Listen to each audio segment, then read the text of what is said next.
What's up? It's Olivia. Today we are unboxing and swatching and speed painting 56 different Miya Jelly Gouache colors. We're going to start off with just a nice little unboxing ASMR, mostly because I hate doing voiceovers and this is actually awful to record, so I'm going to let you listen to the fun little popping sounds that the little jelly cups make when you take them out. But these are the color cards that they come with. Cool design on the back. You're welcome for choosing, Miya. Yeah, let's crack into it. They were like kind of a bitch to get out of the tub thing. I don't know why. I also have like Elvira nails, so it was kind of hard to peel these. The glue was strong. I don't know. It was not a seamless process, but I don't know if you heard that there, the little pop. So I'm gonna let you listen to that for a chunk of time and we'll come back.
Boom, there it is.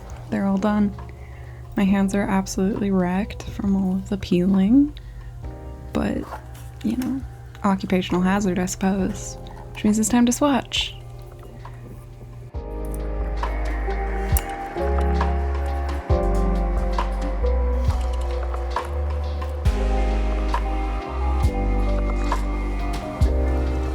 So for the swatch test, we're just doing like a little swatch off of the top of the lids because I didn't want to waste a ton of paint, and by like, they all peeled off with a lot of paint still on the lids, and whatever didn't come off on my hands I figured it would be wasteful to just throw away, so Some of them are a little more translucent, I guess, because of that, but overall they were pretty opaque.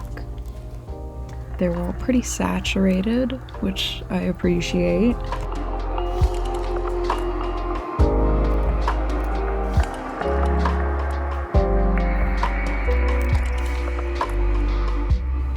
This color is another personal favorite for me. I think it's just called, oh, it's Spiced Apple. I thought it was just called Red. Spiced Apple, and it's such a like Technicolor red. Oh, I don't know if you ever have that when you're like watching old Technicolor movies, but the reds in those are so saturated and just so vibrant. And I guess that's the nature of the medium or whatever, but the fact that I could paint with what looks like Technicolor color, 10 out of 10. I've noticed, I guess this is more of a painting than a swatching thing, but the blending on some of them is a little wonky. You'll go to mixed colors and they kind of gray each other out, which, I mean, I guess that's typical of something if you're using like a modern color palette or whatever. Or maybe it's not, maybe it's a traditional color palette. Sometimes colors, when you mix them with the pigment, depending on what the pigment base is, will kind of gray out. And I mean, these aren't professional grade paints, so I guess that's expected. But overall, they're, I mean, look at that pink, man. That's rose, I think. Yeah, that's a bright ass color. We love to see it. Another thing is some of the naming conventions on these are fun too. I think this company's based in China, so the translations on some of these are really funny. There's one on here that's called Yellow Teeth, one that's called Cloud Panina. I don't know what that means, but pretty color. Medium yellow, spelled with an I instead of an E. My personal favorite is the yellow in here that's just called Cheese. Love that. Especially because in the tub, like when it's all jelly-y, it looks like Velveeta. So these are very edible looking gouaches. They shouldn't name them Jelly Cup because it makes me want to eat them. One of the other things I find funny about these naming conventions is that some of them are so like elaborate and strange, like teeth and cheese and green frequency and stuff like that, but then some of them are just gray, burnt umber, ochre. We had like 7 different reds, and then orange is just called orange. Nothing more. You get a nice variety. A little elaborate something, a little basic something. Something for everyone. So I'm sure that everyone's biggest question with these jelly gouaches is how they actually hold up long term.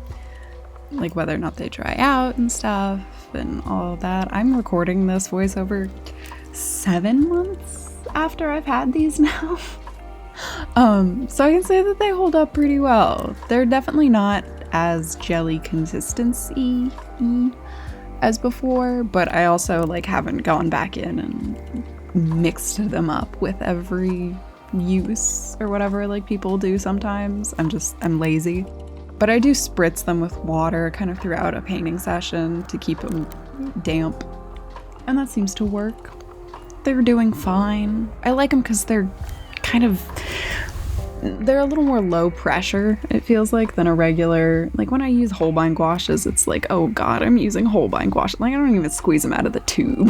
Like I don't want to waste this $8 tube of paint. But these, I think it was like $60 for the set. This was a gift I got for Christmas, so I don't actually know how much they cost, but it's like 70 cents per color probably. So it's not, it feels much more low stakes to me to use them for big kind of experimental things. Anyway, that's that. That's the swatch test. All nice and crispy and colorful. Yum. Boom. Onto the speed paint. I'm painting for this just some photo I found on Pinterest. I tried looking for the original source image, but it kind of just led me to some Korean Twitter account, and I don't speak Korean, so I don't know who to credit for this. But I thought it'd be a good choice because it's really vibrant, really saturated, and has a nice range of colors. So it works for the nice range of colors that I have now. I'm not going to talk through this part. Just have a look at the process, I guess. Enjoy the sick beats.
Yep, that'll just about do it.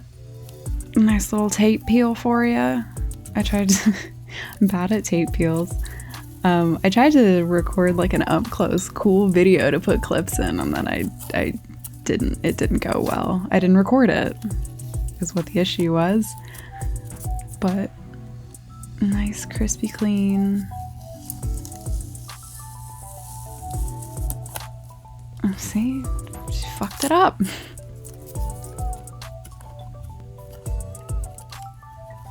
This is where I was like, ooh, wait, let me get a nice fun close-up video. That'll be cool. And then I tried to do it with one hand and it was hard. And I didn't hit record because I'm not a cinematographer. But anyways, there they are. They're done.